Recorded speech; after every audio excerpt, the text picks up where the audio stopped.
"Don't bring your poor parents to our wedding," the millionaire CEO sneered. She walked away.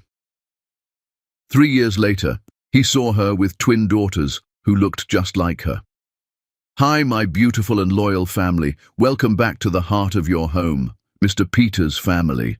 May the Almighty clothe every woman in unshakable dignity, oceans of mercy, and a peace that whispers strength into every hidden wound. May every disappointment turn into divine direction, and every long night give birth to a sunrise brighter than the last. You are the miracle in ordinary days, the steady hands after heartbreak, the soul that carries light even when the world forgets to be gentle. May your steps be guided, your spirit be protected, and your heart rest in a grace that never fails. If you carry hope in your chest, like this video. If you walk in faith and courage, comment, "I stand with Mr. Peter." The champagne flutes caught the light like liquid stars, and Binta Rose stood in borrowed elegance, wondering when she'd stopped recognizing herself. The penthouse stretched 40 floors above the city, glass walls offering views that made mortals feel like gods, and tonight it belonged to her engagement party. She wore champagne silk that cost more than her parents earned in 3 months, diamonds at her throat that felt like beautiful chains, and a smile practiced until it looked natural.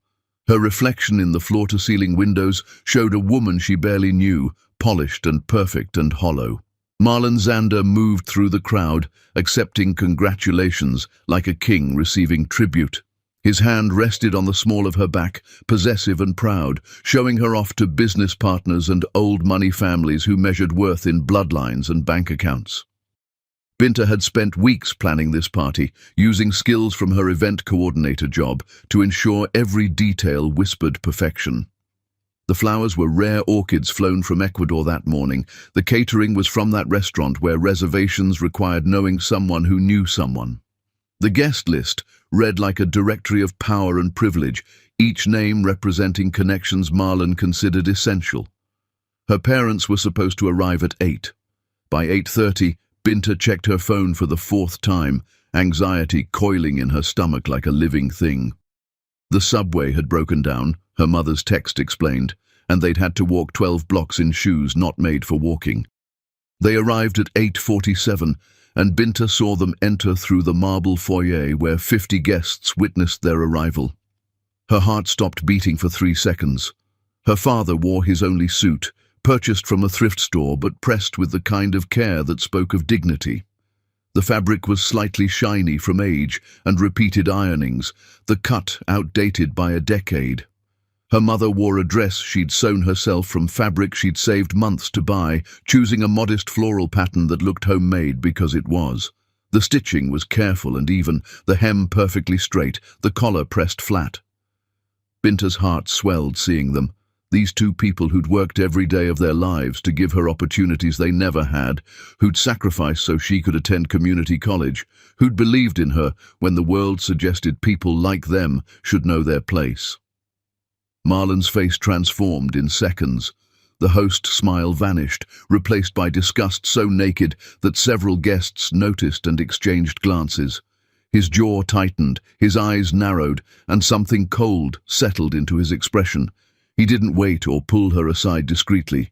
He walked directly to her parents in the middle of that marble foyer where everyone could witness, and with a voice that carried despite his attempt at discretion, he spoke words that would change everything.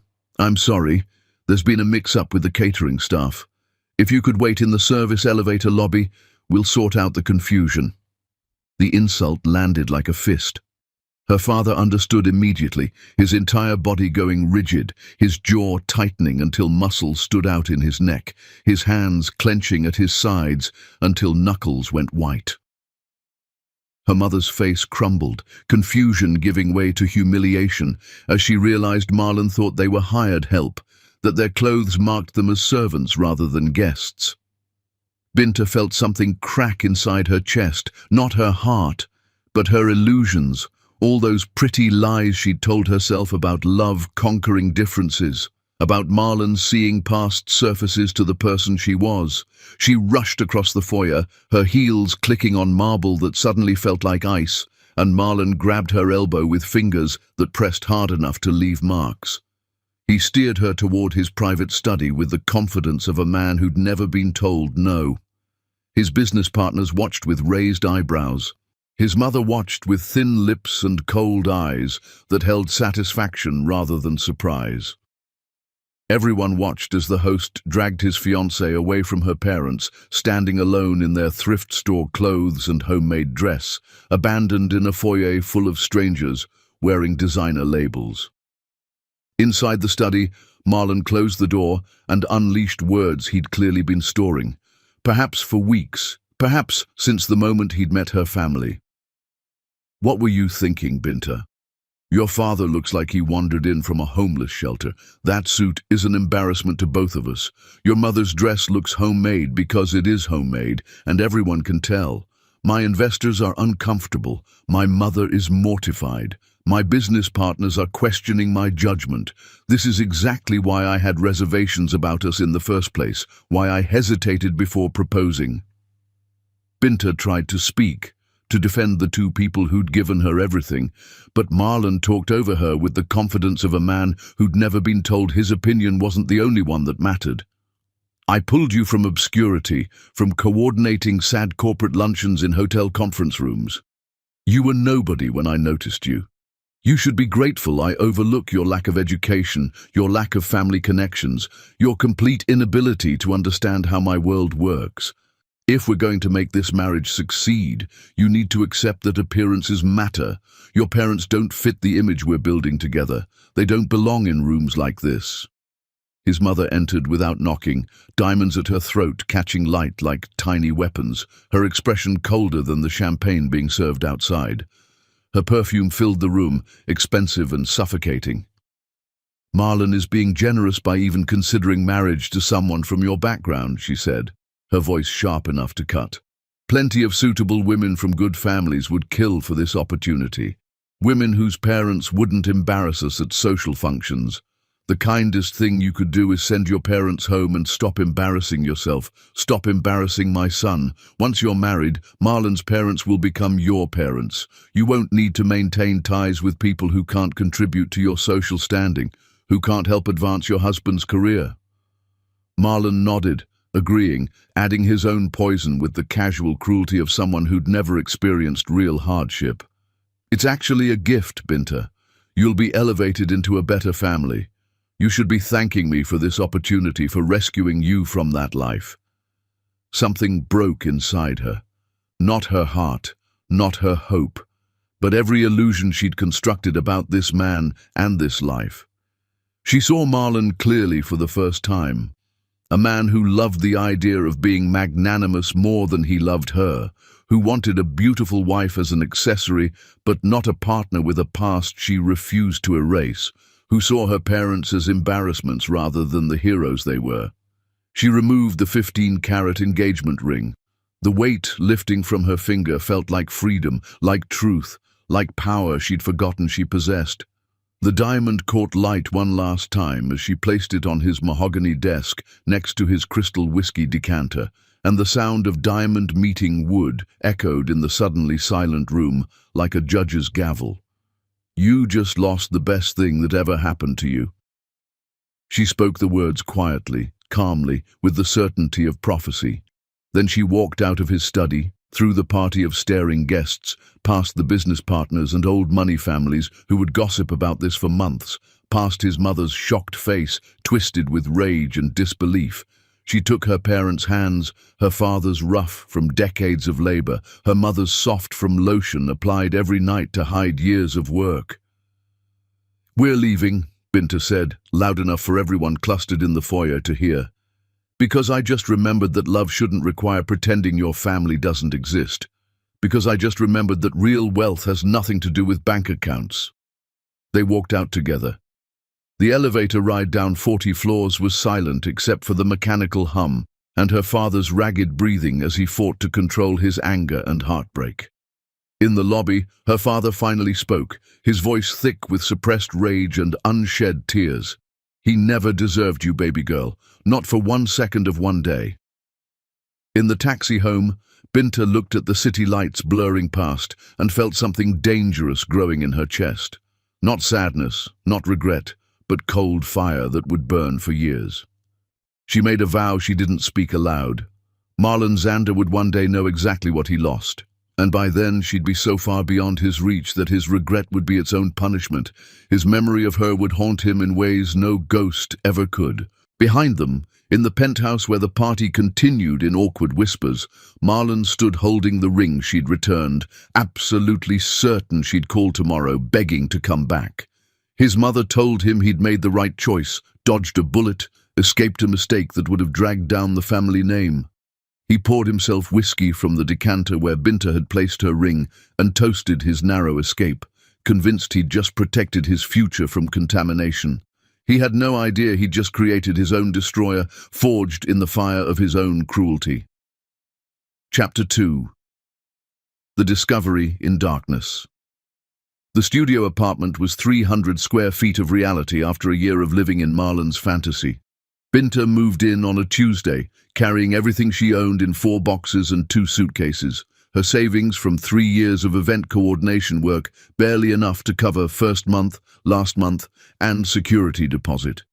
The neighborhood was honest about what it was. Sirens instead of silence, bars on windows instead of floor-to-ceiling glass, the smell of cooking from 6 different cultures instead of filtered air and expensive candles. A bodega on the corner stayed open 24 hours, and the subway rumbled beneath her building every 15 minutes. She sat on the floor that first night because she didn't have furniture yet, eating takeout from the corner bodega that cost $3 and tasted like cardboard, and felt freer than she had in months. The freedom tasted like cheap noodles and possibility, like truth and fear mixed together in equal measure. Marlon sent 3 text messages over 2 days. The first asked if she was done with her tantrum, as though her decision to leave was childish rather than self-preservation. The second suggested his mother had been out of line, but Binta had overreacted, shifting blame while maintaining his own innocence. The third informed her that if she apologized and returned, he'd forgive her behavior, and they could move past this unfortunate incident, as though forgiveness was his to grant. Binta blocked his number after reading that last message, feeling nothing but relief that she'd never have to hear his voice again, never have to measure her words against his judgment. Monday morning, she went to work at the event planning company where she'd been employed for 3 years, where she'd earned promotions and praise, where her boss had told her she had a bright future in the industry. Her co-workers avoided eye contact as she walked through the office. Conversation stopped when she entered rooms. Her desk looked untouched, but she could feel the weight of whispers that had accumulated in her absence. By 10, her boss called her into his office and delivered the news with corporate efficiency. Her position was being eliminated due to budget restructuring, effective immediately. Security would escort her out. No severance, no references, no explanation that made sense for someone whose performance reviews had been excellent. Binta knew Marlon had made calls. His influence reached everywhere in this industry, this city, this world she'd briefly believed she belonged to. She packed her desk in a cardboard box, while security watched like she might steal staplers, walked out past former colleagues who studied their computer screens with sudden fascination, and took the subway home in the middle of the day, with her box of belongings and the beginning of understanding how completely Marlon could ruin her if he chose. 6 weeks passed in a blur of rejection. She applied for every job she was qualified for and received automated responses thanking her for her interest, some within minutes, suggesting her application never reached human eyes. She applied for positions she was overqualified for and heard nothing, the silence louder than any rejection letter. She burned through savings calculated to last 4 months, but depleting faster than planned because of application fees and interview clothes and subway fare to meetings that went nowhere. She ate 1 meal a day, lying to her parents about having interviews, when really she sat in libraries applying to companies that never responded, scrolling through job boards until her eyes burned. The nausea started in week 7. She attributed it to stress and the diet of instant ramen that had become her staple, the kind that cost 39 cents and turned her stomach even as she forced it down. She fainted during a job interview in week 8, came to with the HR manager standing over her asking if she needed an ambulance, his face swimming in and out of focus. She declined, humiliated beyond words, and took the subway home where she vomited twice before reaching her apartment, bile burning her throat because there was nothing else in her stomach to expel. The free clinic smelled like antiseptic and desperation, a combination that made Binta's nausea worse. She waited 3 hours to see a doctor, surrounded by other people whose lives had gone wrong in various ways. A teenage girl crying into her phone. An elderly man coughing into a handkerchief. A woman with 2 small children who kept apologizing when they got too loud. When the nurse asked for a urine sample, Binta complied without thinking, assuming they were checking for infections or vitamin deficiencies or something simple and fixable. The doctor was a tired woman in her 50s who delivered news with clinical detachment, her eyes kind even if her words were efficient. "You're pregnant, approximately 10 weeks along. Your blood pressure is concerning, elevated beyond what we'd expect at this stage. We need to run additional tests immediately." Binta sat in that examination room wearing a paper gown that crinkled with every breath, her mind racing through impossible mathematics. 10 weeks ago, she'd still been living with Marlon, still planning a wedding, still believing in fairy tales about love conquering all. She'd left him 8 weeks ago. The timeline made horrible, undeniable sense. More tests revealed worse news. The doctor returned with results and a grave expression that made Binta's stomach drop, even before words were spoken. "You're carrying twins. You're showing early signs of preeclampsia, a potentially fatal condition affecting both mother and babies. Your blood pressure is dangerously elevated. Your kidney function is compromised. Without proper prenatal care and monitoring, you risk losing the pregnancy or your own life. I'm not trying to scare you, but you need to understand the severity of what we're dealing with." The doctor listed what Binta needed: a specialist in high-risk pregnancies, weekly monitoring at minimum, expensive medications that had to be taken precisely on schedule, reduced stress, which seemed laughable given her circumstances, proper nutrition when she could barely afford to eat. Binta looked at her phone, at her bank balance displayed in the banking app. $847. No insurance, no job, no options that didn't lead to disaster or dependence on a man who'd shown her exactly who he was. She sat in the clinic bathroom afterward, staring at the positive pregnancy test they'd given her to take home, as though she needed proof, and thought about calling Marlon for exactly 60 minutes. She sat on that toilet in that free clinic bathroom, playing out every scenario with brutal honesty. If she told him, he'd either demand she terminate the pregnancy to protect his reputation and his future plans, or he'd use the babies to control her completely. He'd offer financial support in exchange for her complete surrender, probably demand she sign away rights and autonomy, definitely use lawyers to ensure she remained dependent and silent and grateful. His mother would suggest Binta had trapped him, that the pregnancy was suspicious timing, that Binta had planned this to secure her position and access to family money. The alternative was impossible: raise twins alone while broke, sick, and blacklisted from the only industry she knew. But impossible beat captivity. Impossible beat looking at her daughters' faces someday and knowing she'd surrendered herself to a man who'd demanded she erase her family. She called her parents from a payphone outside the clinic, and when her mother answered, Binta's first words broke on a sob she couldn't control. "Mama, I need help. I need help, and I don't know what to do." She told them everything. The pregnancy, the twins, the medical complications that could kill her, or the babies, or all of them, the financial catastrophe that was drowning her. Her father got on the line, his voice tight with rage at Marlon and love for his daughter and fear for what she was facing. "We're coming to get you right now. You'll live with us. Family takes care of family, baby girl." Binta refused, her voice strengthening, even as tears streamed down her face. Their apartment was too small, one bedroom, where they'd already sacrificed so much for her. She wouldn't burden them further, wouldn't let them give up what little privacy and comfort they had. Instead, she asked for a loan, first month's rent somewhere new, somewhere Marlon couldn't find her if he decided to look. "I need to disappear, Daddy, completely." He can never know about these babies. If he finds out, he'll either force me to get rid of them or he'll use them to control me forever." Her father was silent for a long moment, and when he spoke again, his voice carried the weight of understanding what his daughter was choosing, what it would cost her. "How much do you need? Whatever it is, we'll find it." Binta packed her studio apartment in the middle of the night, working by the light of her phone to avoid alerting neighbors who might ask questions.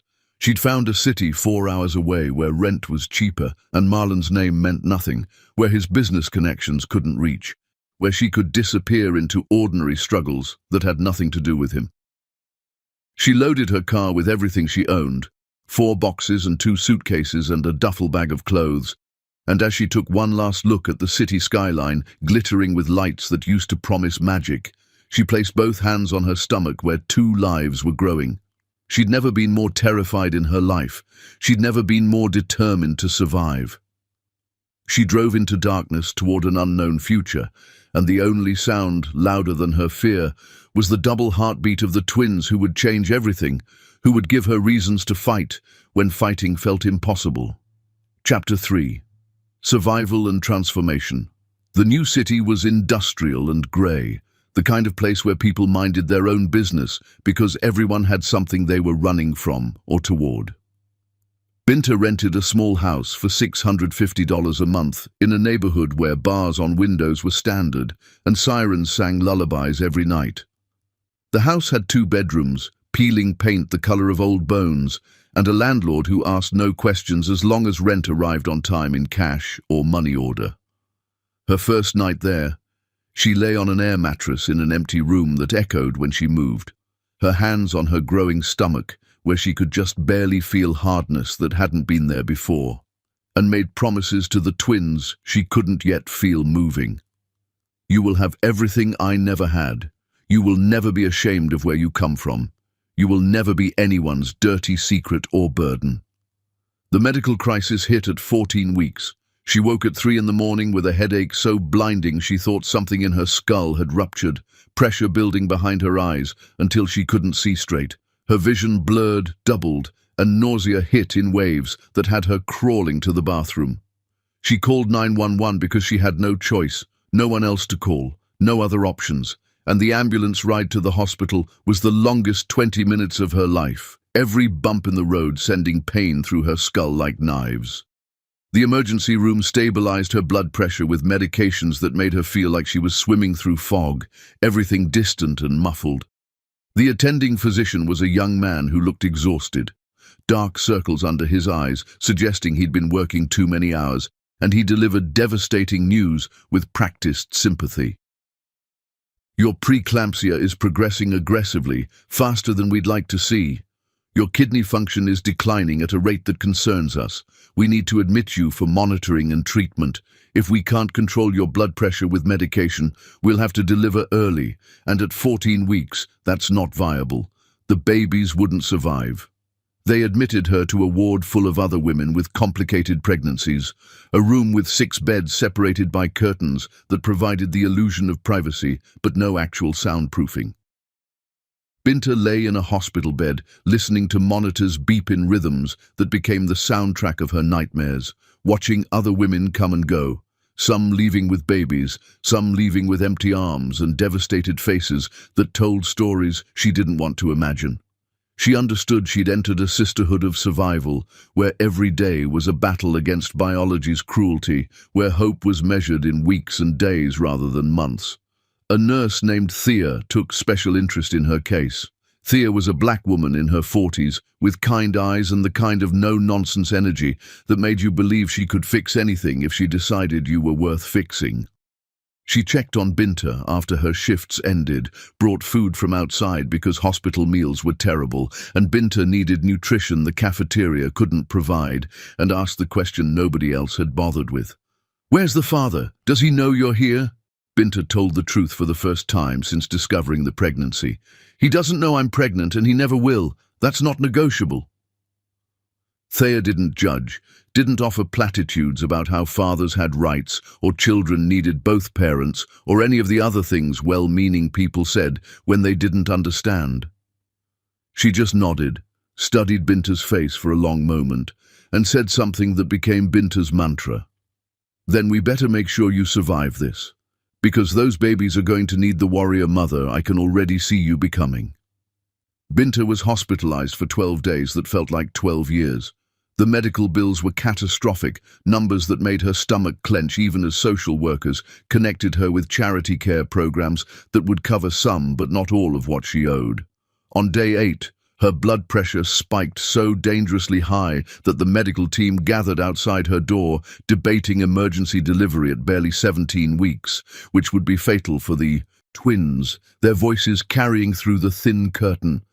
Binta lay in that hospital bed hooked to monitors with wires and tubes connecting her to machines, while strangers decided whether her babies would live or die, and she experienced terror that rewired her brain permanently. She wasn't afraid of dying, had actually made peace with that possibility. She was afraid of these babies dying without ever having a chance at life, without ever knowing their mother fought for them with everything she had, without ever drawing their first breath. The crisis passed with medication adjustments and 24 hours of prayers Binta didn't remember making. The doctor managed to stabilize her with a medication cocktail that made her exhausted and nauseated, but kept her blood pressure from killing them all. Thea sat with her during the worst hours, holding her hand during procedures that hurt in ways she didn't have words for, advocating when nurses dismissed her pain as normal pregnancy discomfort, explaining medical jargon in language Binta could understand when doctors spoke over her as though she wasn't in the room. On her last night before discharge, Thea brought a laptop and set it on Binta's hospital tray beside the remains of dinner she hadn't touched. "You need income, and you can't work a regular job with your condition and these complications. What can you do from bed?" Binta stared at the blank screen, her mind sluggish from medication and exhaustion and fear that hadn't fully released its grip, and remembered her event planning skills. She created an email address and a simple website, advertising virtual event consulting for corporate clients who needed coordination without the overhead of a full-service firm. She reached out to every contact she had from her old job who might not be under Marlon's influence, offering rates so low that refusing would be foolish for anyone with budget constraints. She got her first client within 3 days, a tech startup planning a product launch who needed help coordinating vendors remotely. The pay was $500 for 2 weeks of work. Barely anything, but it was survival. It was proof she could still be valuable, even while fighting her own body's rebellion, even while lying in bed wondering if she'd make it through another day. She was discharged with a list of medications she couldn't afford and instructions to reduce stress that felt like cruel jokes given her circumstances. Thea connected her with prescription assistance programs that required pages of paperwork and food banks where she could get groceries without spending money she didn't have, resources Binta never knew existed because she'd never needed them before. She went home to her empty house and worked from her bed, laptop balanced on her swollen belly that was growing faster than it should, coordinating events she'd never attend in person for clients who'd never see her face or know her circumstances. By 20 weeks, she had 3 clients who paid on time. By 24, she had 5 clients and had raised her rates incrementally, testing what the market would bear, delivering exceptional work because perfection was her only leverage in a world that had decided she was disposable.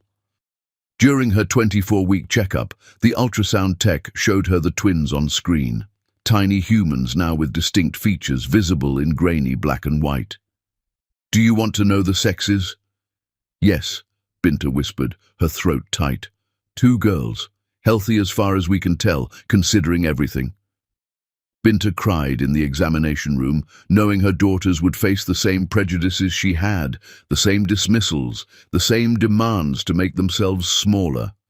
She vowed they'd never learn to shrink, never learn to apologize for existing, never learn that their worth was tied to someone else's approval. The second hospitalization happened at 30 weeks. Another blood pressure crisis that came on fast, another 6 days fighting to keep the pregnancy going while doctors debated outcomes in hushed conversations, another round of terror and medication and Thea's steady presence that kept Binta from falling apart completely. During one visit, Thea asked what Binta was planning long-term, beyond just surviving until birth. Binta admitted she didn't know. Survival had consumed all her energy and planning capacity, left no room for dreaming about futures that seemed impossible to reach. Thea said something that changed everything, leaning close and speaking with intensity. "You know what rich people want? What they really want? They want experiences that make them feel special, that money alone can't buy. Not just parties that look expensive, moments they can't replicate, experiences they can't find anywhere else. You know that world because you lived in it. You understand what they value because you've seen it from the inside. Use that knowledge, build something they can't ignore." That night, Binta lay awake in the hospital, monitors beeping their rhythm like a heartbeat, and started planning with a clarity she hadn't felt in months. She thought about Marlon's circle, about old money families and new tech billionaires, about what impressed them and what bored them, what made them open checkbooks without hesitation. She started sketching business plans on hospital napkins, building a concept for a company that wouldn't compete with existing firms, but would create an entirely new category. Absolute discretion for clients who valued privacy, unparalleled creativity that went beyond standard luxury, access to experiences and locations that weren't publicly available. She was released at 32 weeks, with strict instructions to make it to 37 for the baby's safety, though the doctor's tone suggested he wasn't confident she'd make it that far.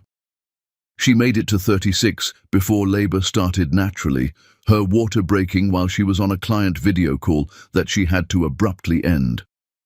The delivery was traumatic in ways that would give her nightmares for years. 23 hours of labor that seemed endless. Emergency cesarean when one twin showed distress and alarms started sounding, blood loss requiring transfusion that left her weak and shaking. But when they placed her daughters on her chest, both breathing on their own despite being small, both with her eyes and nose and fighting spirit already visible in the way they cried, Binta experienced transcendence that made every moment of suffering worth it. She named them Celine and Celeste. Stars that shine in darkness, lights that guide you home. Thea was there when Binta woke from anesthesia fog hours later, holding both babies wrapped in hospital blankets, one in each arm, tears streaming down her face. "These girls have a warrior mother. They're going to be unstoppable, just like you." Binta looked at her daughters, 5 pounds each, fragile but fighting, their tiny hands curled into fists, and made new vows that felt like sacred promises. They'd never know poverty the way she had known it. They'd never know shame about where they came from. They'd never know a mother who gave up when life got hard or who chose comfort over their well-being.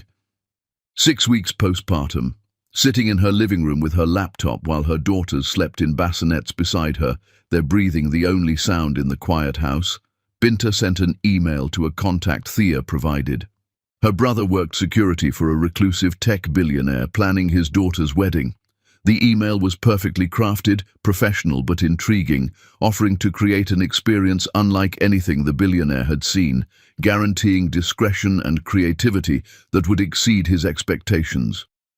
She hit send at 2 in the morning while nursing Celeste, Celine sleeping against her shoulder, her body exhausted, but her mind sharp with purpose. 3 days later, she got a response that made her hands shake. "Tell me more." Binta started typing, and with every word, she built the empire that would eventually make Marlon Zander irrelevant, that would prove survival was just the beginning. Chapter 4. The Architect of Dreams. The tech billionaire's daughter's wedding became Binta's masterpiece and her calling card, the foundation of everything that would follow. The client wanted the impossible, a wedding feeling intimate despite 300 guests, technology integrated but not gimmicky, luxurious but not ostentatious, and absolutely private from media that would pay millions for photos.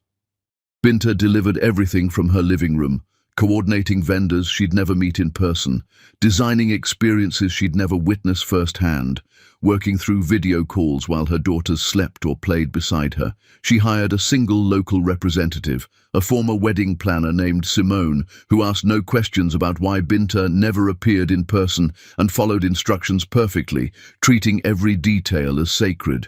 Together, working through video calls and detailed documents that specified everything down to the angle of lighting, they transformed a renovated industrial space into a technological garden. Trees wrapped in fiber optics responding to guests' movements, creating interactive light displays. Projection mapping turning concrete walls into living forests that seemed to breathe. A ceiling installation mimicking starlight so perfectly that guests forgot they were indoors, some pointing up and making wishes. The bride cried during her first look at the space, her hands covering her mouth in genuine shock. The billionaire father, famous for being impossible to impress, known for firing people who disappointed him even slightly, called Binta personally afterward, his voice thick with emotion she hadn't expected. "I need to meet the person who created this magic. Name your price for a consultation. Whatever you want, it's yours." Binta declined politely, maintaining her mystery with careful words. "My work speaks for itself, and I prefer to let the experiences I create be my introduction. I find that meeting clients in person sometimes changes their perception in ways that don't serve the work." Within 6 months, Binta had 5 high-profile clients, all from referrals, all willing to pay premium prices for someone they'd never met in person.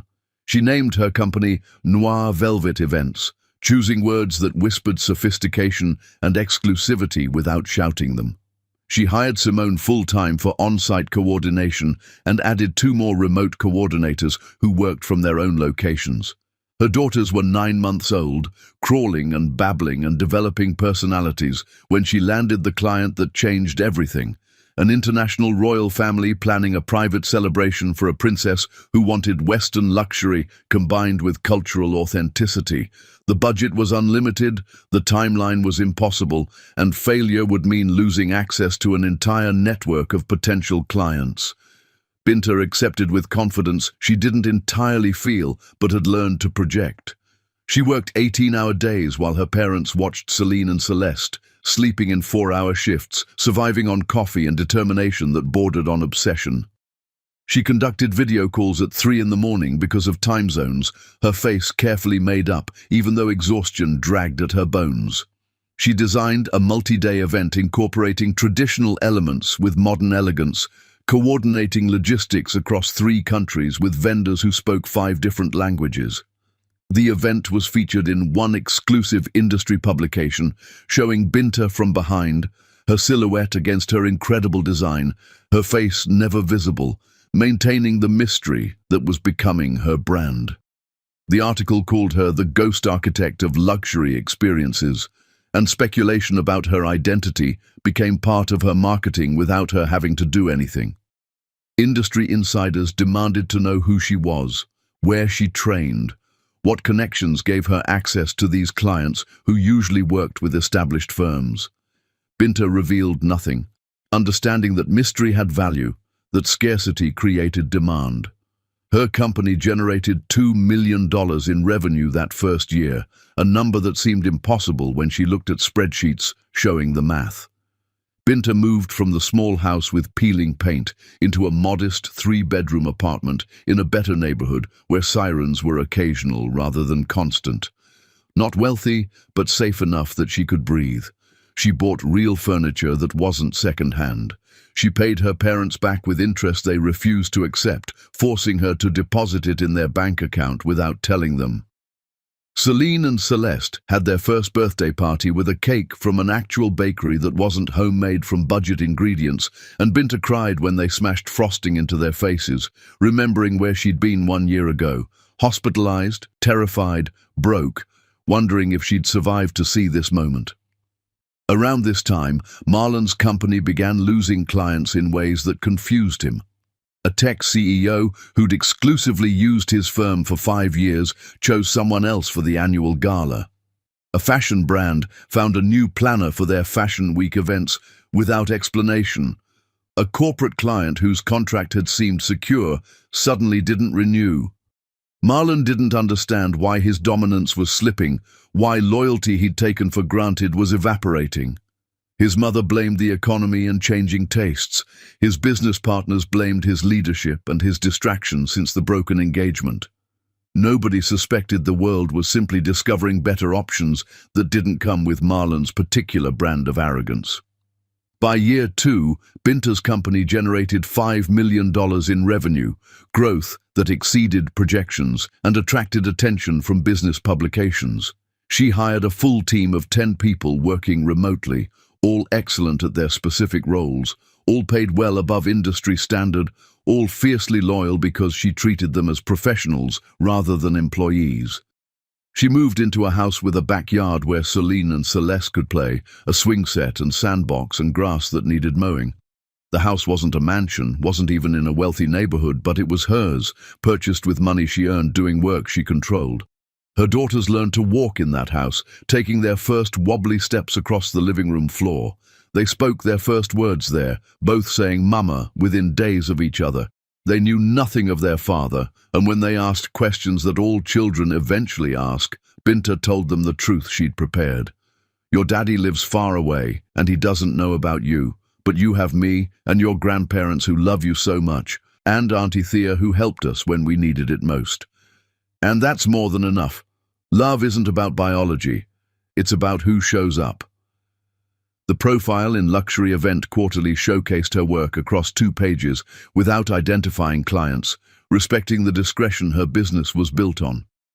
The article noted that Noir Velvet Events maintained a 2-year waiting list and turned down more clients than they accepted, that getting Binta Rose to even consider your project was an achievement. Industry competitors studied the photos, trying to reverse engineer her techniques, never quite capturing the magic that made her work distinctive. Wealthy clients offered double her rates to move up the waiting list, and Binta turned them down if their projects didn't interest her, understanding that desperation diminished value. A European royal family contacted her about planning a wedding with a guest list, including heads of state. An American tech mogul wanted her to design his 50th birthday celebration on a private island he'd just purchased. A Hollywood power couple requested her services for their vow renewal after 10 years of marriage. Binta's calendar filled with opportunities that once would have seemed impossible for a woman who'd worked from her laptop while pregnant and broke, who'd survived on ramen and determination. Then came the invitation that would change everything, a request to speak at the International Luxury Experience Summit, the industry's most prestigious conference where only the absolute best were invited to present. The organizers wanted her to present on innovation in high-end event design, to share her methodology with peers and potential clients. She'd be featured alongside the industry's biggest names, photographed and interviewed and celebrated. Binta stared at the invitation on her screen, scrolling through the speaker list with growing tension, and her breath caught when she saw his name near the bottom of the page, Marlon Zander, speaking on trends in corporate event planning. Her daughters were sleeping in the next room, beautiful and healthy and thriving in ways that sometimes made her cry with gratitude. She'd built a multi-million-dollar company from nothing, from a hospital bed and a dream and a refusal to let him define her worth. She'd proven she could survive anything, overcome anything, build anything, but she hadn't seen Marlon since the night she walked out of his penthouse, wearing a champagne silk gown and diamonds that felt like chains. The thought of standing in the same room with him sent her heart racing, not with fear, but with cold anticipation that felt like power. She'd spent years becoming someone he wouldn't recognize, building a life he couldn't touch. Now she'd have the opportunity to show him exactly what he'd lost, what his cruelty had created. She accepted the invitation, her finger hovering over the send button for only a moment before she clicked without hesitation. She was ready for war, and this time she had an army. Chapter 5. The quiet man Binta attended a smaller industry conference 2 months before the summit, finally agreeing to appear in person at an event in Chicago after turning down similar invitations for years.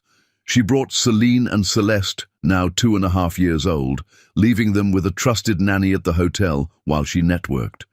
She wore a custom navy suit that whispered wealth without shouting it, fabric that moved like water, her natural hair styled in elegant locks reaching her shoulders, diamond studs she'd bought herself catching light with every turn of her head.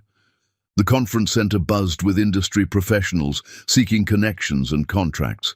Event planners, luxury vendors, hotel executives, corporate clients looking for the next trend to copy. Binta moved through crowds that parted for her because reputation preceded her arrival, because people recognized the ghost architect, even if many were meeting her face for the first time.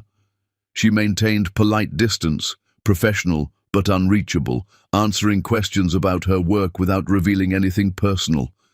She was at the noir velvet booth, signing copies of the industry profile that had been turned into a small book when a man approached with a portfolio under his arm and a confidence that didn't feel like arrogance. Binta rose. "I'm Kieran Delaney. I've been following your work for over a year, studying every project I could find documented." He was Irish, with the kind of face that was more interesting than handsome, the kind that improved the more you looked at it. Strong features that suggested character, grey-blue eyes that actually focused when he listened rather than scanning for someone more important to talk to, silver threading through dark hair at his temples in a way that suggested wisdom rather than age. Tall, but not imposing, dressed simply in dark jeans and a fitted shirt that looked expensive without declaring its label. No designer logos screaming for attention. "Your Moroccan-themed gala in Dubai was the most innovative spatial transformation I've seen in 2 decades of architectural practice. The way you used fabric and lighting to alter perception, to make guests feel like they'd been transported rather than just entering a decorated room, that was architectural genius. I've used your techniques in 3 of my own building designs." What struck Binta wasn't the compliment, though it was generous, but the specificity. Kieran didn't praise her generally or vaguely. He discussed precise choices she'd made, the mathematical precision behind what appeared organic and effortless, the way she'd solved problems most people wouldn't even notice were problems. He spoke to her as an equal, whose technical knowledge matched creative vision, whose understanding ran deeper than surface aesthetics. They talked for 20 minutes at her booth while other attendees waited, then 2 hours over coffee in the hotel lobby where conversation flowed like they'd known each other for years, then through dinner neither had planned but both needed, the kind of meal where you forget to eat because talking is more important. Kieran showed her his portfolio, and Binta saw immediately that he was brilliant in ways that matched her own brilliance. His buildings integrated landscape and structure so seamlessly they felt inevitable, like they'd grown from earth rather than being imposed upon it, like nature had always intended them to exist in those exact locations. When she mentioned having daughters, expecting the usual male retreat or uncomfortable questions about custody arrangements, his response was simple and genuine. "What are their names? How old are they?" Not, "Where's their father?" Not, "Are you married?" Not any of the questions that usually came loaded with judgment, just genuine interest in the humans she was raising, respect for them as people rather than complications to her dating life. They exchanged business cards at the end of that first evening, and 3 days later, Kieran emailed about a potential collaboration with a subject line that made her smile. Building dreams together. He was designing an estate in Northern California for a client who wanted a launch party showcasing the property's unique features, someone who appreciated art and architecture and was willing to pay for excellence. He thought Binta's vision would be perfect for creating an experience that honored his work while establishing its own identity. Their working relationship developed over 6 months of video conferences and detailed documents. They discussed every detail, debating approaches without ego, refining concepts through genuine collaboration rather than one person dictating to the other. Kieran never assumed his architectural vision trumped her creative direction, never pulled rank as the primary contractor. He treated collaboration as genuine partnership, his ideas offered as suggestions rather than demands. The estate launch party was extraordinary in ways that photographs couldn't capture. Guests arrived to find the property transformed into an experience honoring the architecture while creating distinct moments of wonder that existed independently. A forest clearing became an outdoor dining room lit by suspended installations that moved with the wind. A cliffside view became the backdrop for sunset cocktails, where lighting shifted to enhance natural beauty.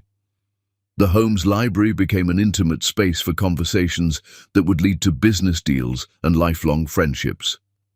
Architectural Digest featured the estate with extensive photos, crediting both Kieran's design and Binta's event creation as equally essential to the experience. Industry insiders began requesting them as a team, understanding that their combined work created something neither could achieve alone. The architect and the event designer who understood each other's languages, who elevated rather than competed. Kieran visited her city for a client meeting and asked if she'd like dinner with a nervousness she found endearing. Not as colleagues, he clarified, his accent thickening slightly with what she recognized as vulnerability. As two people who enjoyed each other's company and might want to explore what that meant beyond professional collaboration. Binta hesitated for 3 days before responding, drafting and deleting text messages, overthinking in ways she hadn't since Marlon. She agreed, but told herself it was professional courtesy, networking, nothing more. She didn't tell him she was terrified in ways that had nothing to do with him and everything to do with what had been done to her. The dinner happened at a small Italian restaurant far from trendy neighborhoods where they might be recognized, where the owner knew regulars by name and the wine list was handwritten. The conversation flowed effortlessly, naturally, like water finding its path downhill. Kieran told her about his failed engagement 7 years earlier, a woman who wanted the lifestyle his potential income promised, but had no interest in the man earning it, who left him when a competitor offered a bigger ring and a more prestigious address. He spoke without bitterness or blame, just honest reflection on mistakes made and lessons learned, taking responsibility for his part in choosing someone who was clear about her priorities, even if he hadn't wanted to see them. When Binta told him fragments of her truth, that she'd been engaged once, and leaving him was the best decision she'd ever made, that she'd never again let someone make her feel ashamed of where she came from, Kieran listened without interrupting or defending his gender or offering solutions to problems she wasn't asking him to fix. When she finished, he said something that cracked the armor she'd built around herself. Whoever he was a fool of epic proportions. Your daughters are the luckiest girls in the world to have a mother who chose dignity over comfort, who taught them by example that self-respect isn't negotiable. The evening ended with Kieran walking her to her car in a parking garage that smelled like oil and concrete. He didn't try to kiss her, didn't ask for more than she offered, didn't push against the boundaries she'd established without words. He simply thanked her for her time and honesty, told her he'd enjoyed the evening more than any in recent memory, and hoped they could do it again when his schedule brought him back to her city. Driving home with her windows down and cold air clearing her head, Binta realized she'd felt safe, genuinely safe in a way that had nothing to do with physical security. For the first time since Marlon's penthouse, she'd sat across from a man and felt like an equal rather than a project or a prize or a problem to be solved. The realization terrified her more than any business risk she'd ever taken, more than the medical complications during pregnancy, more than the leap into entrepreneurship. Because feeling safe meant trusting, and trusting meant giving someone power to hurt you in ways that could destroy what you'd built from ruins. Chapter 6. Walls and Windows. 6 months passed, and Binta's relationship with Kieran developed with agonizing slowness. They collaborated on 4 more projects, each more successful than the last. Wealthy clients sought them as a package deal, their combined work commanding premium prices. Kieran never pushed her boundaries, never demanded explanations. They had dinner occasionally, always in quiet restaurants, always ending with good night and no pressure. But Binta saw the way he looked at her when he thought she wasn't watching. She recognized longing in his expression, because she saw the same thing in her own mirror. Someone falling, despite knowing better. The shift happened on a Tuesday when Binta's childcare fell through before a critical client video conference. Her parents were traveling, Thea was working, and the backup nanny had the flu. Celine and Celeste were home, and Binta needed to present a $2 million proposal in 40 minutes. She called Kieran, asking for a babysitting service recommendation. "Where are you?" he asked. "I'll be there in 15 minutes. He arrived in 12 with a bag from a bookstore. Binta opened the door looking frazzled. Messy bun, yoga pants, stained sweater, no makeup. Kieran smiled like she was beautiful. "Where are these famous daughters?" Celine and Celeste peeked around their mother's legs. Kieran sat on the playroom floor, pulled out a picture book about buildings, and started reading. Within minutes, both girls sat beside him asking questions. Binta conducted her conference successfully. Through the door, she heard Kieran explaining how buildings were like puzzles, how architects imagined spaces before they existed. When she finished, she found them drawing imaginary houses with crayons. Celine announced, "Mama, Kieran says we can be architects if we want. He says the world needs more women building things." Celeste added, "He's nice. Can he stay for dinner?" Something opened in Binta's chest. Kieran stayed for dinner. They ordered pizza, and after the girls demanded he read them a bedtime story, he looked at Binta for permission before agreeing. After Celine and Celeste were asleep, Binta and Kieran sat on her couch with coffee. She found herself telling him more truth than she'd shared with anyone except Thea. She explained that the twins' father didn't know they existed, that leaving him meant choosing survival over security, that she'd built her company while pregnant and terrified. She described the engagement party, the humiliation, the moment she realized love shouldn't require erasing your history. Kieran listened, and when she finished, he said, "You're the strongest person I've ever met. You didn't just survive. You built an empire while carrying 2 lives. Most people would have broken. You became unbreakable." Binta felt tears threatening. She changed the subject, rebuilt the professional distance. Kieran allowed it without complaint. Over the following months, Kieran became part of their lives in small increments. He stopped by with thoughtful gifts for the girls. He took Binta to dinner after stressful meetings. He video-called about projects, but stayed on the line to talk about nothing important. The crisis came on a Friday night. Binta snapped at Celine for spilling juice, then felt like the worst mother in existence. She called Kieran, and when he answered, she broke down, crying. Kieran was at her house in 20 minutes. He found her on the kitchen floor, mascara running, still in work clothes. He sat beside her. "You're allowed to be tired. You're allowed to struggle. That doesn't make you weak. It makes you human." Then he held her while she cried, and for the first time since Marlon, Binta allowed herself to lean on someone else. But vulnerability felt like surrender. The next day, Binta pulled back, cancelling plans, keeping communication strictly professional for 2 weeks. She was testing him, waiting for frustration or demands. Kieran didn't take the bait. He remained steady, never punishing her for boundaries. 3 months later, Kieran did something that changed everything. Binta mentioned struggling to find a venue, needing something architecturally stunning but completely private. Kieran sent her the address of a property he'd designed but hadn't shown anyone, his masterpiece he'd built for himself. He gave her complete access without hesitation, trusting her with work he hadn't shown anyone else. Binta stood in that breathtaking house overlooking the ocean and realized Kieran had been showing her who he was through consistent actions. Patient, generous, trustworthy. She was running out of reasons not to love him.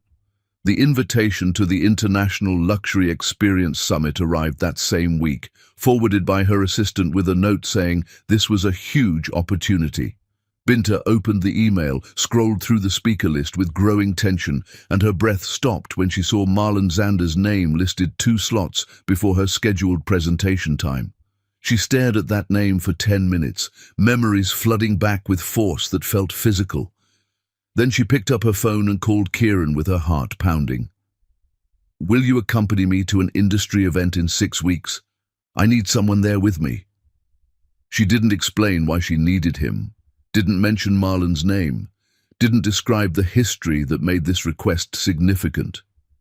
Kieran said yes, without hesitation, without asking questions, without needing to understand before offering his support. Of course, whatever you need. Chapter 7. The Empire Rises Noir. Velvet Events reached a $15 million valuation by the end of year 3, and business publications began featuring Binta as a case study in entrepreneurial success against impossible odds. Forbes ran a profile titled The Invisible Architect, How One Woman Built a Luxury Empire on Mystery and Excellence, with a cover photo that showed Binta in her office, looking like she'd been born to that success, rather than clawing her way to it while barely surviving. The article detailed her rise from unknown event planner to industry titan who commanded six-figure fees for single events, her innovative approach to luxury experiences that prioritized authenticity over ostentation, her selective client list that included royalty and tech moguls and entertainment industry power brokers who valued privacy above all else. The photograph showed her wearing designer clothes that whispered wealth, her natural beauty needing no enhancement, her expression confident in ways that suggested she'd never known doubt. The journalist asked about her background with carefully worded questions designed to get past practiced deflections, and Binta's answer was carefully calibrated truth that revealed nothing while seeming to reveal everything. I learned what not to do by watching companies that valued appearance over substance, that built empires on ego rather than excellence, that treated people as disposable rather than invaluable resources. I saw leaders who demanded loyalty without earning it, who confused fear with respect. I decided to build the opposite. A company treating clients as partners with valuable input, viewing limitations as creative challenges that push innovation, measuring success by the experiences we create, rather than the status we project or the connections we leverage. I also learned through hard experience that the worst moments of your life can become fuel for your greatest achievements if you refuse to let them define you. Sometimes people dismiss you, underestimate you, try to make you smaller to fit their limited vision. You can let that destroy you, or you can use it as motivation to become undeniable. The article never mentioned Marlon by name, but industry insiders who knew both their histories read between the lines and understood exactly who she was describing. The profile went viral in business circles, shared and discussed and analyzed by people who saw in Binta's story a template for overcoming adversity through excellence. Binta bought her parents a house the week that profile was published. Not a mansion that would make them uncomfortable, but a comfortable 3-bedroom home in a safe neighborhood with a yard where her father could garden and her mother could have friends over without worrying about thin walls and nosy neighbors.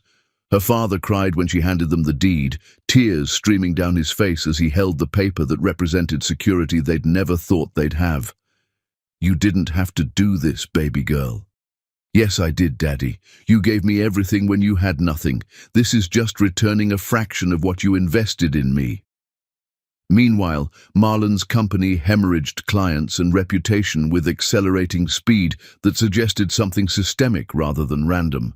A major corporate event he planned turned into a public relations disaster when the keynote speaker he'd booked turned out to have a history of harassment allegations that any competent background check would have revealed.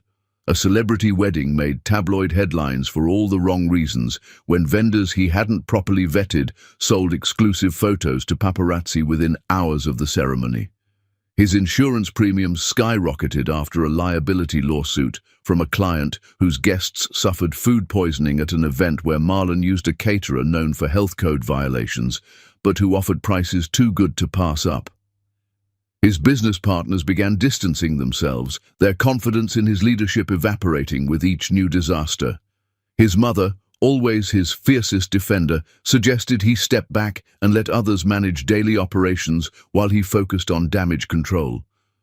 Marlon refused, proud and unable to accept that his decline wasn't temporary, convinced he could turn things around through force of will and the connections he'd spent his life building.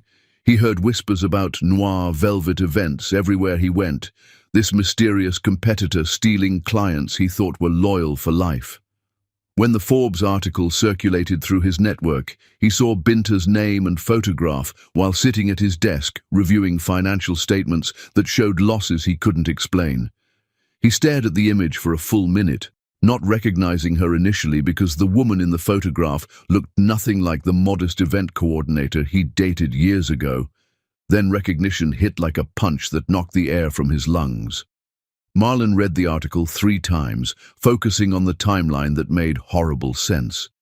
Binta started her company shortly after leaving him. She was pregnant when she disappeared based on vague references to her children's ages. She'd built a multi-million-dollar empire while he lost clients and reputation. The woman he'd dismissed as someone who should be grateful for his attention, whose family he'd treated like embarrassments, had eclipsed him so completely that they were barely operating in the same industry anymore.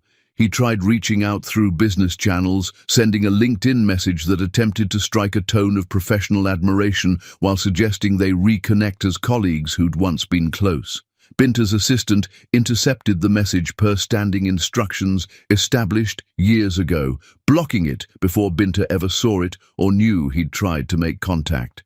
Kieran proposed on a Sunday afternoon in Binta's backyard while Celine and Celeste played on their swing set, pushing each other and shrieking with laughter that filled the space with joy. There was no grand gesture, no orchestrated romance, no photographers hiding in bushes, just truth spoken plainly by a man who'd learned that honesty mattered more than performance. "I want to spend my life building beautiful things with you. Homes that become families' favorite memories. Experiences that people talk about for decades, a family that's built on choice rather than obligation. I love you, I love your daughters, and I want to be there not as someone who saves you because you've already saved yourself, but as a partner who chooses you every day and asks you to choose me back. Will you marry me?" Binta's panic was immediate and visceral, physical in its intensity. Her chest tightened until breathing hurt, her heart raced like she'd run miles, fight-or-flight instincts screaming warnings her rational mind knew weren't logical. She told Kieran he didn't understand what he was asking, that she couldn't do this because marriage meant giving someone power to destroy you, that she wouldn't risk her daughter's stability on hope, and promises that might evaporate when life got difficult. Her words came out harsh, defensive, pushing him away with the same ferocity she'd once used to survive, throwing up every wall she'd built and some new ones besides. Kieran didn't argue or withdraw the proposal or act hurt that she'd reacted with panic rather than joy. He simply said something that would echo in her mind for weeks. "I'll wait as long as you need, Binta. A year, 5 years, forever, if that's what it takes. My love isn't conditional on your timeline, or your fear, or your willingness to trust me before you're ready. When you're ready, if you're ever ready, I'll be here.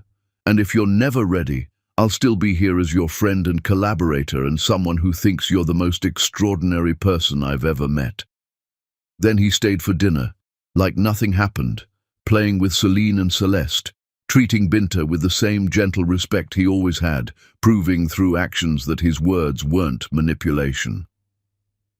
That night, Binta sat in her home office long after everyone had left or gone to bed, staring at the invitation to the International Luxury Experience Summit. She saw Marlon's name on the speaker list, and for the first time in years she allowed herself to imagine facing him without flinching.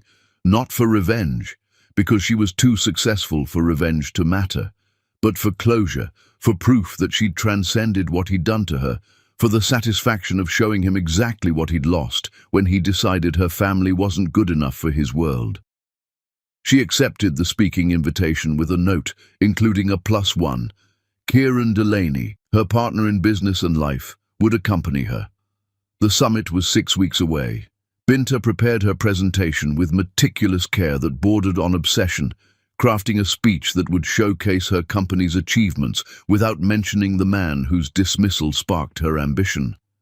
She practiced in front of her mirror late at night when her daughters were asleep, and every time she imagined facing Marlon, her hands shook with something that wasn't fear, but anticipation that felt like power. Kieran watched her prepare from the sidelines, sensing something significant beneath the professional presentation, but not prying, respecting her privacy while offering support through his steady presence. He reviewed her slides, offered architectural perspective on her visual design, believed in her brilliance the way Marlon never had, because Marlon's ego couldn't tolerate being with someone whose talent might eclipse his own.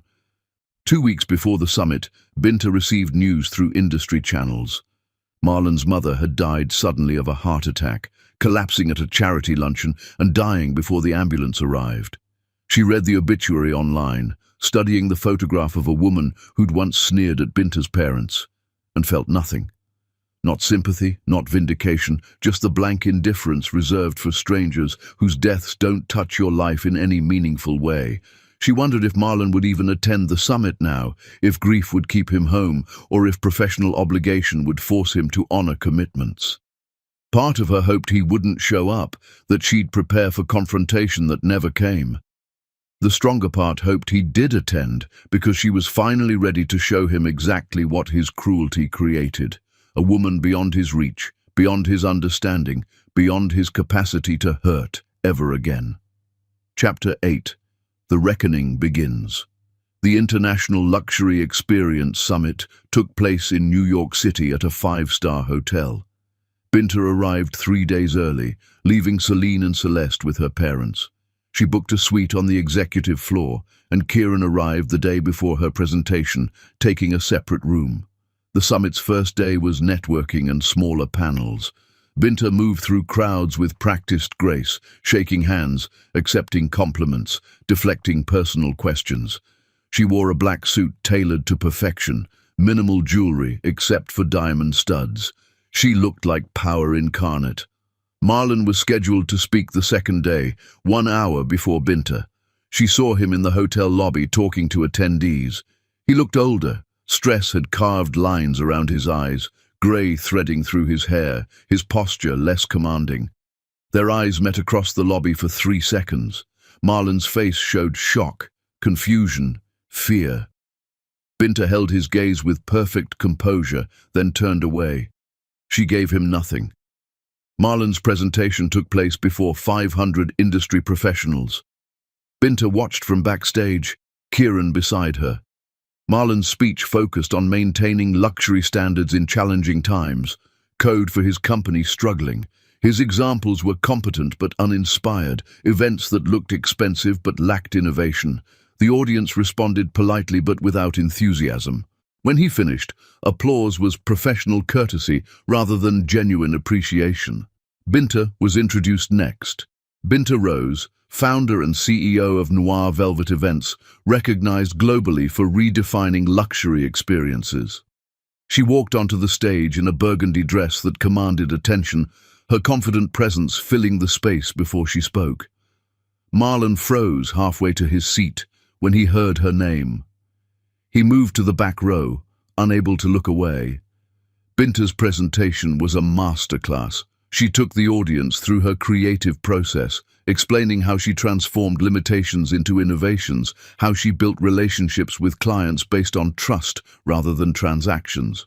Her showcase projects were breathtaking, a royal wedding blending cultural authenticity with contemporary elegance, a tech billionaire's celebration turning a warehouse into an immersive art installation. Each reveal brought audible gasps and spontaneous applause. During questions, someone asked about her background and how she built such success so quickly. I learned by watching what doesn't work. I saw companies valuing ego over excellence, appearance over authenticity. I decided to build the opposite. I also learned that the worst moments of your life can become fuel for your greatest achievements. Sometimes people dismiss you, underestimate you, try to make you smaller. You can let that destroy you, or you can use it as motivation to become undeniable. I chose to become undeniable. The room erupted in applause. Everyone understood she was describing something specific. Marlon felt every word like a blade. After her presentation, a line formed immediately. Tech executives, entertainment managers, corporate coordinators, all wanting to hire her. Marlon attempted to approach her in the corridor. He was intercepted by Binta's security before he got within 20 feet. Ms. Rose is not available for unscheduled conversations.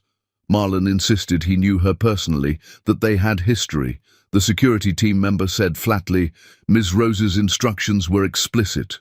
No contact with you under any circumstances." Binta walked past with Kieran at her side, her phone ringing with inquiries. She didn't glance at Marlon, didn't acknowledge his presence. The elevator doors closed on his stunned face.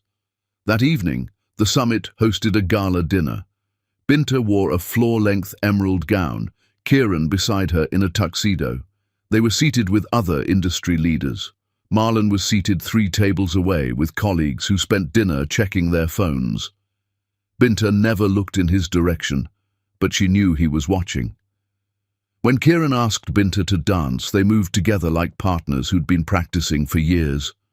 Across the room, Marlon stood alone, holding whiskey he wasn't drinking, watching the woman he dismissed dance with a man who looked at her like she was everything. For the first time in years, Marlon understood fully what he'd lost.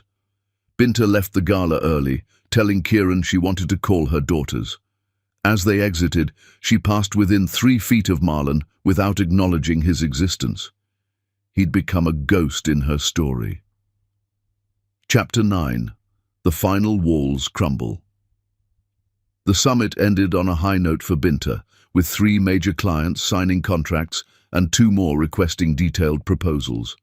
She returned home to Celine and Celeste, who greeted her at the door with hugs and stories about their adventures with grandparents who'd spoiled them with experiences their mother usually limited. She didn't mention Marlon, didn't tell her daughters she'd seen their biological father for the first time since leaving him, didn't explain the complicated emotions still processing in her mind. They knew nothing of him beyond vague explanations about a man who lived far away, and she wanted to keep it that way until they were old enough to understand complicated truths without being damaged by them. Marlon became obsessed in the weeks following the summit, his behavior crossing lines he'd never approached before. He hired a private investigator despite knowing it violated Binta's clearly established boundaries, desperate to understand the woman she'd become and the life she'd built without him. The investigator was expensive and thorough, delivering a report that devastated Marlon more completely than any business failure could have. The report detailed that Binta had been pregnant when she left him, carrying twins she'd hidden from him deliberately. She'd given birth to twin daughters while broke and living in a different city where his connections couldn't reach. She'd built her company from a hospital bed while caring for premature infants and fighting medical complications that could have killed her. She'd survived hell specifically to protect her children from him, choosing poverty and danger over allowing him access to their lives. The investigator included photos that made everything undeniably real. Celine and Celeste at their preschool, holding hands as they walked to the playground, both beautiful with Binta's features and his eyes, both thriving and happy in ways the images captured clearly. His daughters, his flesh and blood, growing up without knowing his name or that he existed. Marlon understood with crushing clarity that he had 2 children he never knew existed, that Binta had survived circumstances that should have broken her specifically to keep them away from him, that she deemed him so toxic that poverty was preferable to his wealth if his wealth came with strings. The realization didn't make him humble or reflective. It made him angry in ways that consumed his thoughts and disrupted his sleep. He was furious that Binta made this choice without consulting him, that she raised his children without his financial support that could have made their lives easier, that she'd been successful while denying him the opportunity to be a father to daughters whose existence he'd never suspected. His anger was irrational and self-centered, but it felt justified to him in moments when perspective disappeared. He attempted contact through every channel he could find, messages through mutual industry contacts that Binta's team intercepted before they reached her, flowers sent to her office with notes requesting meetings, donations Simone made to hospitals without mentioning them to Binta. He even attempted to show up at an event Noir Velvet was coordinating, but security identified him from photos Binta had provided years ago and denied him entry before he reached the venue. His company officially filed for bankruptcy protection, the announcement making business news that would follow him forever. The lawsuits from dissatisfied clients, combined with massive debt accumulated during failed attempts to compete with better operators, and reputation damage from disasters that should have been prevented, made recovery impossible without restructuring he was too proud to accept. Business partners who once respected him now distanced themselves publicly, their names disappearing from his company's materials as they pursued other opportunities. The penthouse where he'd hosted the engagement party, where everything went wrong, was sold to cover debts, along with most of the art collection his mother had spent decades assembling. Marlon moved into a modest apartment in a building that was nice by normal standards, but a humiliating downgrade from the luxury he'd known his entire life. 2 bedrooms instead of 10, shared elevator instead of private, neighbors he could hear through walls that weren't thick enough. His lawyer suggested pursuing custody rights to the twins, with a strategy that would paint Binta as someone who'd denied him parental rights, that her decision to hide their existence might work in his favor, legally, given how family courts supposedly favored father involvement. Marlon considered this approach for approximately 1 day, wargaming scenarios and outcomes with the strategic thinking he'd once applied to business. Then he realized that fighting Binta for access to daughters he'd never met, that trying to force his way into their lives through legal coercion, would be the final confirmation that he'd learned nothing from their failed relationship. He would be proving that he still believed money and legal power trumped human dignity, that he still thought he could buy or force outcomes that should be freely given. The realization didn't make him better as a person. It just made him powerless in ways he'd never experienced before. Meanwhile, Binta's relationship with Kieran reached a crisis point that had been building since his unanswered proposal. He'd been patient for months since asking her to marry him, maintaining his presence in her life without demanding she decide. But Kieran wasn't a saint, and patience had limits even for good men. He was a man who loved a woman who couldn't seem to trust that love wouldn't eventually become a prison, and that uncertainty was taking its toll on both of them. After a particularly successful event collaboration where they'd worked seamlessly as partners and created something neither could have achieved alone, Kieran told Binta they needed to have an honest conversation that couldn't be postponed anymore. His tone was serious in ways she'd never heard from him, and that seriousness scared her more than any argument would have. They met at her house after the girls were asleep in their shared room, and the conversation that followed was painful in its honesty, necessary in ways that hurt. "I love you, Binta. I love Celine and Celeste like they're my own daughters because in every way that matters they are. I want to build a life together, not as someone who rescues you because you've already rescued yourself more completely than anyone I've ever met, but as a partner who chooses you daily and asks you to choose me back with the same intentionality. But I need to know if you'll ever trust me enough to say yes, or if I'm waiting for a future that will never come because your past was too painful to ever let anyone in again. I understand you're scared. I understand someone hurt you in ways that changed how you see relationships and trust. But I'm not him, Binta. I've proven that through actions over years, through consistency when inconsistency would have been easier, through respecting every boundary you've established, even when those boundaries hurt. At some point, you have to decide if you're going to let fear rule your life forever, or if you're going to trust that love can exist without surrender. That partnership doesn't require losing yourself. Binta's first instinct was to defend the walls she'd built, to explain why caution equaled wisdom earned through suffering, to push Kieran away before he could hurt her in ways she knew from experience were possible, but something broke inside her as she listened to his words, not her strength or determination, but her conviction that strength required isolation, that surviving meant never needing anyone. She told Kieran everything she'd never told anyone except Thea, words spilling out like a confession or maybe an exorcism.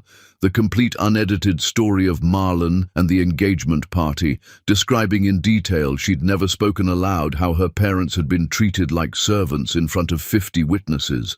The pregnancy she survived alone with medical complications that should have killed her, nights in hospital beds wondering if her daughters would be born alive or if she'd die before meeting them. The terror of building a company while caring for premature infants who might not survive their first year, of juggling client calls with feeding schedules and doctor appointments, and fear that was constant and consuming. She told him about the years of looking over her shoulder, fearing Marlon would discover her daughters and try to control them through courts or money, or the influence he still maintained in certain circles. She described nights when she didn't sleep because she was afraid someone would report her to child services, or a client would discover her circumstances and decide she was too much of a risk. "I'm terrified that trusting you means giving you power to destroy me in ways I might not survive this time," she said, with tears streaming down her face, her voice breaking. "That marriage feels like signing away my autonomy I fought so hard to claim. That saying yes means risking everything I've built, everything I've become, everything my daughters depend on. You're asking me to trust that you won't change once you have legal claim to me and my children. How do I know you won't become like him once the power dynamic shifts? How do I know this patience isn't just strategy to get what you want before showing me who you really are?" Kieran let her finish. Let her say everything she needed to say without interruption, and then he did something that would change everything between them. He pulled out a document from his bag, folded papers he'd been carrying for months, and set them on her coffee table with careful deliberation. "I had this drafted 3 months ago, after you told me during one of our dinners that you couldn't imagine marriage without fearing loss of control. I wanted you to know that marrying me doesn't mean surrendering anything you've fought for. It means gaining a partner who's legally committed to your autonomy in ways most marriages never consider." The document was a postnuptial agreement drafted by an attorney who specialized in protecting clients in high-asset marriages.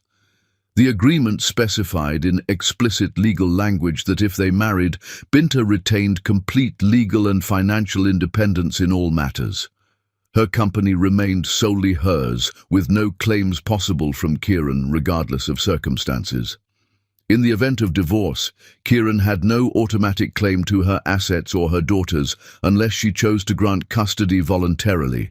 The agreement even included provisions protecting her from any attempts to use shared finances or joint decisions as leverage in disagreements. "I know this isn't romantic in traditional ways," Kieran said quietly, watching her read with an intensity that made the moment feel sacred. "But I wanted you to know that marrying me doesn't mean surrendering your hard-won independence. It means gaining a partner who understands that your autonomy isn't negotiable, that your success isn't a threat to me, that your past taught you lessons that should be honored rather than dismissed." Binta read the document through tears that blurred the words, reading some sections twice to make sure she understood correctly. It was the most romantic gesture anyone had ever made for her, more meaningful than any diamond or vacation or public declaration could have been. Not flowers or jewelry or grand gestures designed to impress others, but legal protection that honored her trauma and proved Kieran understood what she needed in ways that went deeper than emotion.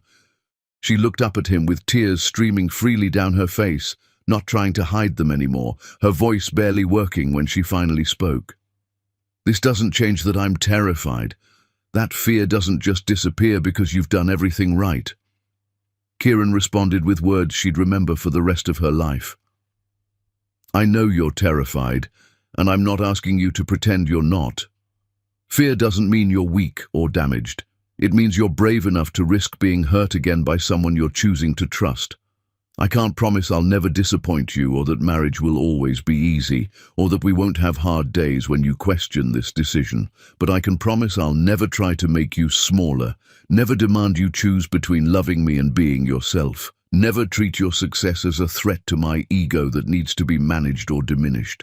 I love you because of who you are, this strong, brilliant, complicated woman who survived hell and built heaven from the ruins. Not despite it, because of it." Binta said yes, not because her fear disappeared or because trust suddenly felt easy, but because she chose trust despite the fear, chose love despite knowing how much it could hurt, chose partnership despite every lesson her history had taught her about the danger of depending on others. They didn't seal the engagement with a kiss. They sealed it with Binta sobbing in Kieran's arms, releasing years of terror and loneliness and determination to never need anyone. Grief for the woman she'd had to become pouring out alongside gratitude for the man who'd waited for her to be ready. Kieran held her without trying to fix her tears or make them stop, understanding that healing sometimes looked like breaking. That strength sometimes meant letting yourself fall apart in safe hands. The next morning, Binta told Celine and Celeste that Kieran was going to marry their mama and become part of their family officially. Their announcement made over pancakes that Kieran had made because he'd stayed over and been there when the girls woke up. The girls, now 4 years old and adoring Kieran already after months of his steady presence, reacted with pure joy that children express without filter. Celine asked if that meant Kieran would read them bedtime stories every night instead of sometimes. Celeste asked if he'd teach them to draw buildings like the ones in his portfolio. Neither asked about their biological father, whose existence they barely registered because Kieran had been more present in their 4 years than genetics required or biology dictated. Binta received one final message from Marlon 2 weeks later, delivered through his lawyer who didn't know their history beyond what professional obligation required him to know. The message was a letter, handwritten on expensive stationery that probably cost more than necessary, 5 pages of words attempting to express regret and request a meeting with promises of respecting whatever boundaries she established. Marlon wrote that he understood why she left, that he'd been cruel and arrogant in ways he was only now beginning to comprehend, that he'd spent years watching her surpass him in every measure of success that mattered, that seeing her at the summit had destroyed whatever remaining illusions he'd maintained about their ended relationship. He wrote that discovering he had daughters broke something in him that might never heal, that he didn't expect forgiveness but wanted the opportunity to know his children, even if that meant accepting limited access on her terms, that he'd accept whatever boundaries Binta established because he finally understood that control had cost him everything worth having. Binta read the letter once while sitting at her kitchen table with coffee that went cold as she processed his words. She felt nothing as she read. Not anger, not satisfaction, not even vindication. Just profound indifference that felt like the ultimate victory, the final proof that he no longer had power to affect her emotional state. She showed the letter to Kieran without commentary, handing it across the table, and asked what he thought with genuine curiosity about his perspective. Kieran read it carefully, taking his time with each page, his expression neutral until he reached the end. "The question isn't what I think," he said finally, setting the pages down. "The question is whether knowing their biological father would benefit Celine and Celeste in meaningful ways, or whether it would complicate their lives with someone who hurt their mother so badly that she chose poverty over his presence. That's a question only you can answer, and whatever you decide, I'll support completely." Binta thought about this for 3 days that felt like 3 years. She consulted Thea, who said Binta didn't owe Marlon anything, and that sometimes protecting your children meant protecting them from people who shared their DNA. She talked to her therapist she'd been seeing for 2 years now, another sign of her growth and commitment to processing trauma rather than just surviving it, who helped her distinguish between what Marlon wanted and what her daughters might need someday. In the end, Binta wrote a response that she had her lawyer deliver, words chosen carefully to establish boundaries that couldn't be misunderstood. "Marlon, I received your letter and your request to meet. I don't forgive you, because forgiveness implies your actions require my absolution, and they don't. What you did taught me who I never wanted to become, and in that way, your cruelty had value by showing me exactly what kind of person I refused to be. My daughters don't know you exist beyond vague explanations about a father who lives far away. They have a mother who fought for them when fighting seemed impossible, grandparents who love them unconditionally, and a man who's chosen to be their father without biological obligation or legal requirement. They don't need you in their lives right now. Perhaps when they're adults capable of making informed choices, they'll want to know their biological father's identity and history, and at that point, I'll allow them to make that choice themselves without my influence. Until then, you have no place in their lives because I've determined that your presence would cause more harm than benefit. This is the last communication we'll ever have. I wish you nothing, not harm, not happiness, simply nothing. You've become irrelevant to my story in ways that matter. Binta. The letter was delivered by courier, and Binta never heard from Marlon again through any channel. She didn't know if he accepted her decision with grace or continued to suffer from it in private, if he mourned the daughters he'd never met or moved on to other concerns. She didn't care enough to wonder for long, and that indifference was its own kind of freedom. Binta and Kieran set a wedding date, 6 months away, enough time to plan something meaningful, but not so far that doubt could grow and take root. They'd marry in Ireland at an estate Kieran designed but never sold, his personal masterpiece that he'd been saving for something special. The wedding would be his gift to Binta, and it would become a place they'd return to every year for their anniversary, a place that would mark the beginning of the life they chose together. As Binta sent save the dates to friends and family whose presence would make the day meaningful, she included a photo of herself with Kieran, Celine, and Celeste that someone had taken at the park. All 4 of them laughing at something off-camera, genuine and happy in ways that couldn't be posed or faked. The photo circulated through industry networks because someone posted it on social media, and eventually someone showed it to Marlon, though he hadn't asked to see it. He stared at the image of his ex-fiancée with her new family, his biological daughters who didn't know him laughing with a man who'd become their father, and finally understood completely what Binta had tried to tell him years ago. She didn't just move on from him in the way people move on from failed relationships. She ascended to a life so fulfilling that his absence became a gift rather than a loss, a blessing rather than a wound. The chapter ended with Binta trying on wedding dresses with her mother and Thea, while Celine and Celeste played with fabric swatches and argued about which color was prettiest, their voices filling the boutique with joy. For the first time in her adult life, Binta allowed herself to believe that happy endings weren't fairy tales reserved for other people. They were choices you made every day to build something real and lasting from the wreckage of what broke you, to create love that honored your past while refusing to be limited by it. Chapter 10. The Wedding That Rewrote Everything. The estate sat on Ireland's western coast, where Atlantic winds shaped the landscape and ancient stone walls marked property boundaries predating modern nations by centuries. Kieran had designed this property years ago for a client who ultimately chose a different architect, and rather than let the design die in his portfolio, Kieran purchased the land himself and built it as his masterpiece, the home that represented everything he believed architecture could be. This was where Binta and Kieran chose to marry, not in a grand hotel where strangers served champagne or a famous venue that had hosted 1,000 other celebrations, but in a place Kieran built with his own vision, now transformed by Binta's creative genius into the most beautiful wedding anyone in attendance would ever witness or forget. The guest list was deliberately small, 120 people who genuinely loved them rather than attending for networking or obligation. No industry contacts trying to make deals, no clients expecting entertainment, just family and friends whose presence meant something real.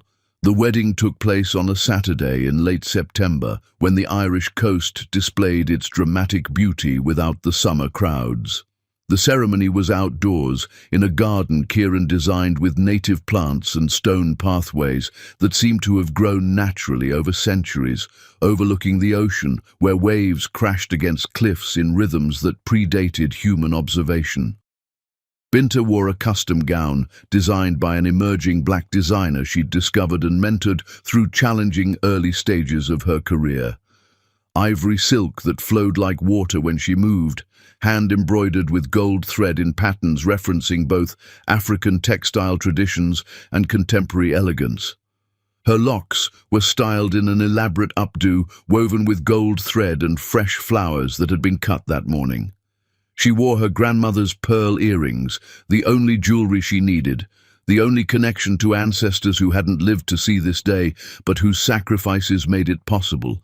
When her father walked her down the aisle toward Kieran, waiting beneath an arch of flowering vines, grown men cried openly at the sight of her. She was absolutely breathtaking, radiating joy that was earned rather than given. love that was chosen rather than settled for. Celine and Celeste served as flower girls, wearing custom gowns in dusty rows that made them look like fairy princesses from illustrated storybooks. They took their roles seriously with the gravity 4-year-olds bring to important tasks, walking ahead of their mother with baskets of wildflowers, distributing petals with focused concentration. When they reached the altar, they stood beside their soon-to-be stepfather, and Kieran reached down to hold both their hands while Binta approached, all three of them waiting for her with expressions of pure love that needed no translation. The ceremony was personal and powerful in ways that made strangers feel like family. They'd written their own vows rather than using traditional words, and when it was Binta's turn to speak, she delivered words that silenced the entire gathering. Kieran, years ago, I made a decision that saved my life.